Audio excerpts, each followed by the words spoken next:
တန်များအားလုံးပဲမင်္ဂလာပါဒီနေ့မှာတော့မြန်မာနိုင်ငံရဲ့ထိပ်တဲ့အမှုပညာရှင်တူဖြစ်တဲ့ဆိုင်ခလိုက်နဲ့ပတ်သက်ပြီးလက်တလောလူမှုကွန်ရက်ပေါ်မှာအကြီးအကျယ်ကြည်ထားနေတဲ့တည်င်းအကြောင်းအရာတွေကိုတင်ဆက်ပေးတော့မှာဖြစ်ပါတယ်အထူးသဖြင့်2015ရွေးကောက်ပွဲနဲ့ပတ်သက်ပြီးဆိုင်ခလိုက်အပေါ်ဝေဖန်မှုတွေပါကြောင့်ဒီလောက်ထိပြင်းထန်နေရတယ်လေဆိုတာကိုအချက်အလက်နဲ့တကွစူးစီးတင်ဆက်ပေးတော့မှာဖြစ်ပါတယ်ဆိုင်ခလိုက်ဟာစီစုနဲ့ခုကြအောင်မြန်မာလူပညာလောကမှာဩဇာအစည်းဆုံးတူတူဖြည့်ရက်တင်နေတာပါဒါပေမဲ့နိုင်ငံရေးအပြောင်းအလဲတွေနောက်ပိုင်းမှာတော့တို့ရဲ့ရက်တဲ့ချက်နဲ့ပတ်သက်ပြီးပြည်သက်တွေကြားမှာတဘောထားကိုယ်လွင်မှုတွေစားတိုင်ခင်းပါတယ်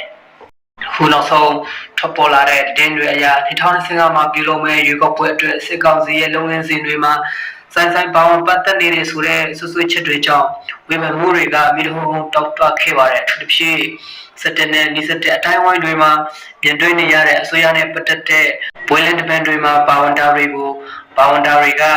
ပြည်သက်တွေရဲ့မကျေမနပ်မှုကိုပုံမကြည့်တော့စေခဲ့တာဖြစ်ပါတယ်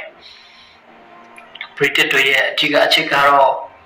ပြည်သူအချက်တော်အလို့ပညာရှင်တယောက်ဖြစ်ပြီး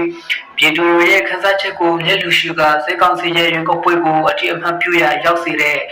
လုပ်ရတွေလုပ်နေတဲ့ဆိုတဲ့အချက်ပဲဖြစ်ပါတယ်ဆိုရှယ်မီဒီယာပေါ်မှာဆိုင်ဆိုတဲ့နာမည်ဟာဝေဖန်ချုပ်ချတဲ့စကားလုံးတွေနဲ့အတူ Trump တခုလို့ဖြစ်နေပြီးအချို့ကလည်းအမှုပညာနဲ့နိုင်ငံရေးကိုခွင့်ပြန်တက်တယ်လို့ကာကွယ်ပြဆိုကြပေမဲ့အများစုကတော့စစ်ကြမ်းမြေကြောင်းထုတ်ပေါ်ပြဆိုခဲ့ကြတာပါဒါဟာဆိုင်ရဲ့အမှုပညာတက်လျှောက်မှာအကြီးမားဆုံးသော relationship chess လို့ဆိုနိုင်ပါတယ်ဘလိုပဲဖြစ်ဖြစ်အမှုပညာရှင်တယောက်ရဲ့နိုင်ငံရေးနဲ့ရည်တည်ချက်တွေဟာသူတို့ရဲ့ပုဂ္ဂိုလ်ရေးဆိုင်ရာကြွချင်မှုဖြစ်တယ်လို့ပြည်သူတို့ရဲ့ဝန်ထမ်းပိုင်ခွင့်ဟာလည်းဒီမိုကရေစီရဲ့ပြန်ရုပ်တစ်ခုပါပဲဆိုင်အနေနဲ့ဒီဝန်ထမ်းမှုတွေကိုဘယ်လိုတုံ့ပြန်မလဲ